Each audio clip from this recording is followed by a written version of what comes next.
यहाँ एउटा दुखी तर प्रेरणादायक नेपाली कथा छ जसले संघर्ष र आत्मबलको महत्व देखाउँछ।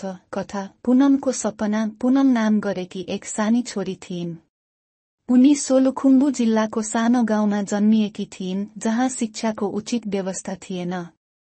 उनको परिवार गरिब थियो। बुबा दाँत दुख्दा पनि उपचार गर्न सक्दैनथे। आमा दिनभर खेतमा काम गर्थिन्।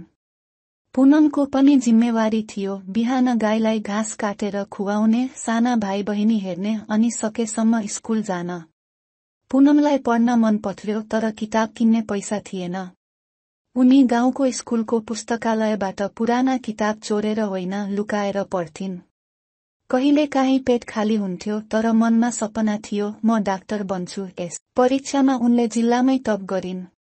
गाउँलेहरू अचम्मित भए तर खुसी भएनन्। सबै केहीले भने यी गरिबको छोरीले के डाक्टर बन्छ र तर पुनमले हार मानिनन्।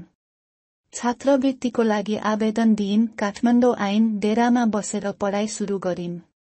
धेरै पटक भोकै बसिन्। बेलुकी नुन पानी खाइन् तर कहिले पढाइ छोडिनन्। सालौं संघर्षपछि उनले एम सकाइन्। आज उनी आफ्नै गाउँ फर्किएकी छिन् डाक्टर बनी त्यो ठाउँमा स्वास्थ्य सेवा ल्याउन जुन ठाउँले उनलाई तुच्छ ठानेको थियो। उनको आँखामा आँसु थियो, दुःखको पनि गर्वको पनि।